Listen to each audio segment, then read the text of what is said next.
বর্তমানে আন্দোলনের যা পরিস্থিতি, কি মনে হচ্ছে? সুপ্রিম কোর্টে ডেট পিছিয়ে যাচ্ছে।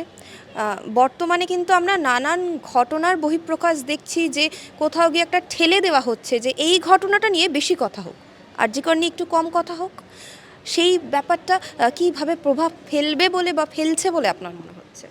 অবশ্যই আস্তে আস্তে তো সম্পূর্ণভাবে মোড়টাকে ঘোরাবার চেষ্টা করাই হচ্ছে, কেননা এক তো দুর্গাপুজোর সামনে, কোথাও না কোথাও মানুষের এটা আমাদের এতদিনের পুরনো একটি উৎসব এবং আমরা সর্বসময় এটা উদযাপন করি।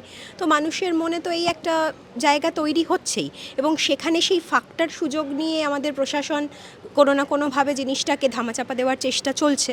এবং তবে সত্যি কথা বলতে আমরা এখনও আশাবাদী আমাদের বিচার ব্যবস্থার প্রতি। সুপ্রিম কোর্ট নিশ্চয়ই একটা সঠিক সিদ্ধান্তে আসবেন এবং আমরা খুব তাড়াতাড়ি নিশ্চয়ই একটা জাস্টিস পেতে চাই এবং মনে করি। কিন্তু এটাও তার সাথে এটাও বক্তব্য যে আমাদের সাধারণ নাগরিক হিসাবে আমাদের মানে এটা মাথায় রাখতে হবে যে আমরা যেন আমাদের কর্মটাকে না ভুলি, মানে আমরা যেন আমাদের এই লড়াইটাকে চালিয়ে যেতে পারি যতক্ষণ না আমরা সঠিক বিচার পাচ্ছি সুপ্রিম কোর্টের থেকে, বা আমাদের এই সরকার বা আমাদের প্রশাসন বা আমাদের এই সামগ্রিক দেশের যে সম্পূর্ণ ব্যবস্থার থেকে। এইটুকুনি আমার বক্তব্য। ম্যাডাম, আপনার নাম আর ডিপার্টমেন্টটা প্রথমে জেনে নেব। আমার নাম সুতৃষ্ণা সরকার, আমি কমার্স ডিপার্টমেন্টে রয়েছি। বেশ। বর্তমানে ম্যামকে যেটা জিজ্ঞাসা করছিলাম যে আমাদের যে এই যে দুর্গাপুজো নিয়ে এখন নানান রকম কথা হচ্ছে প্রশাসনের পক্ষ থেকে, কিন্তু সুপ্রিম কোর্টে যে শুনানির ডেট পিছিয়ে গেছে, বর্তমানে কি হবে সেখানে নির্যাতিতার মা বাবা বলছে যে আমাদের ঘরে আর আলো জ্বলছে না। জুনিয়র ডক্টররা প্রেস কনফারেন্স করছে, আজকেও প্রেস কনফারেন্স আছে। এই যে একটা কোথাও গিয়ে পেছনের দিকে চলে যাচ্ছে আন্দোলনটা কার্যত সামাজিকভাবে, তো কি মনে করছেন যে না আমরা আবার সেই ছাত্রদের পাশে যেরকম তীব্রভাবে ছিলাম সেরকমভাবে কি থাকা সম্ভব হবে?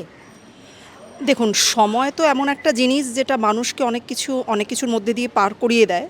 হয়তো কিছুটা মাথা থেকে হয়তো বেরিয়ে যাবে, অন্যান্য রেগুলার কাজে, দৈনন্দিন কাজের মধ্যে মানুষ ব্যস্ত হয়ে পড়বে। কিন্তু আমার মনে হয় যে এটাকে এভাবে ভুললে চলবে না।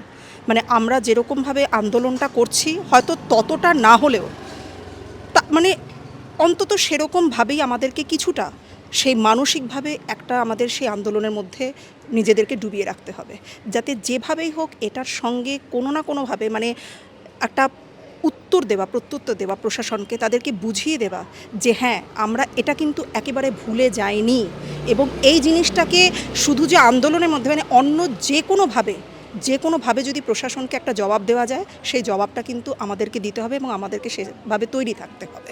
যে মশাল আপনারা দেখেছেন, যে মোমবাতির আলো আপনারা দেখেছেন, সেই আলোটা কিন্তু ওই অন্ধকার রাতেই জ্বলেছিল।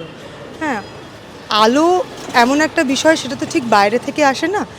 আলো যদি ভেতরে জ্বলে ওঠে তাহলেই আমরা আলো ধরে ধরে এগোতে পারবো। প্রথমত এই পুরো আন্দোলনটাই ডাক্তারদের আন্দোলন নয়, শিক্ষকদের আন্দোলন নয়, পিছিয়ে পড়া মানুষের আন্দোলন নয়। যে মানুষ যেখানে ক্ষমতা যুক্ত মানুষের কাছ থেকে ক্ষমতাহীন মানুষেরা যেখানে হারছে, এই আন্দোলন তাদের। প্রত্যেকটা মানুষ যারা নেমেছিল 14 তারিখ রাত্রিবেলা থেকে আজ অবধি, তারা প্রত্যেকে নিজের জন্য লড়েছিল। আন্দোলন নিজের গতিমুখ হারিয়েছে এটা আমি এই মুহূর্তে বিশ্বাস করি না, একেবারেই করি না। তার কারণ জীবন এবং জীবিকার তাগিদ একটা তাগিদ, যে তাগিদে আমাদের ফিরতে হয়। কিন্তু যে হাওয়া, যে বোধ আমাদের প্রত্যেককে নাড়িয়ে দিয়ে গেছে, যে লিঙ্গ বৈষম্যের রাজনীতি, ক্ষমতার ওপরে গিয়ে ক্ষমতাহীনের গলা তোলার যে আর্তচিৎকার, সেটা হতে থাকবে। এটা একটা নিরন্তর প্রয়াস, এটা একটা ঘটনা দিয়ে মিটবে না, বারবার হতে হবে। কিন্তু যেটা হচ্ছে সেটা হচ্ছে অত্যন্ত দলগত ভাবে এটাকে চেপে দেওয়ার একটা চেষ্টা করা হচ্ছে। আমাদের পুরো আন্দোলনটা এখন একটা ডাক্তার কেন্দ্রিক হয়ে গেছে, 5 দফার দাবি কেন্দ্রিক হয়ে গেছে। সেটাই হওয়া উচিত, ওটা আমাদের প্রথম ধাপ। কিন্তু তারপরেও যে জায়গাটা বলতে হবে সেটা হচ্ছে সরকারের একেবারে অপদার্থতা, এবং কোথাও মেনে নেওয়া যে এটা হয়তো আমাদের কারাপশনের ফলেই গড়ে ওঠা এক ধরনের যে বাতাবরণ, সেখান থেকে তৈরি হওয়া একটা ক্রাইম, তৈরি হওয়া একটা অপরাধ। তারা কোথাও স্বীকার করে নিচ্ছেন, তারা যত চাপা দিতে চাইছেন তত বেরিয়ে আসছে যে আমরা এটার পার্ট, আমরা এটাকেই আটকাতে চাইছিলাম, আমরা এটাকে লোকাতে গিয়ে আরও বড় ধরনের ভুল করে ফেলছি। আন্দোলন আজও কালও একটা বড় মিছিল রয়েছে।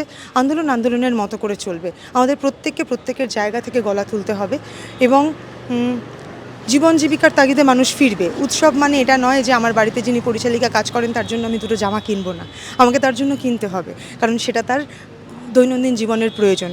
সেটা উৎসবে ফেরা নয়। উৎসব ভেতরে প্রবেশ করছে কিনা, আমাদের আমাদের আনন্দ করতে গিয়ে ভেতরে কষ্টটা জমে আছে কিনা, গলাটা বুঝে আসছে কিনা, এটা সব থেকে বড় বিষয়। আন্দোলনের সঙ্গে আছে, আন্দোলনের সঙ্গে থাকবে।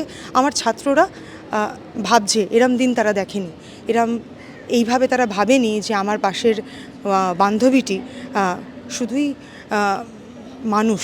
আজ তারা ভাবতে পারছে, আজ তারা কথা বলছে, তারা আমায় জানাচ্ছে, ম্যাডাম আমি সেদিনকে হাঁটতে গেছিলাম, আমি আজকে হাঁটতে যাচ্ছি। তারা এইভাবে কথা বলছে, তারা এটা বুঝছে যে মেয়েরা মেয়েদের শত্রু।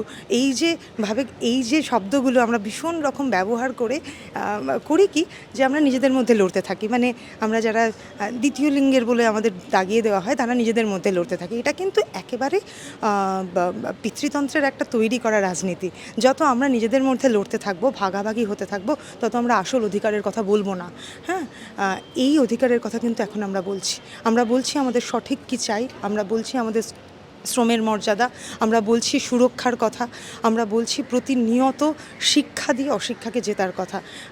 সুতরাং আন্দোলন ভেতরের আন্দোলন চলবে বলেই আমি আশা রাখছি। আমি কিন্তু আমার ছাত্রদের মধ্যে সেই আলো দেখতে পাচ্ছি, আমি আশা হারাচ্ছি না।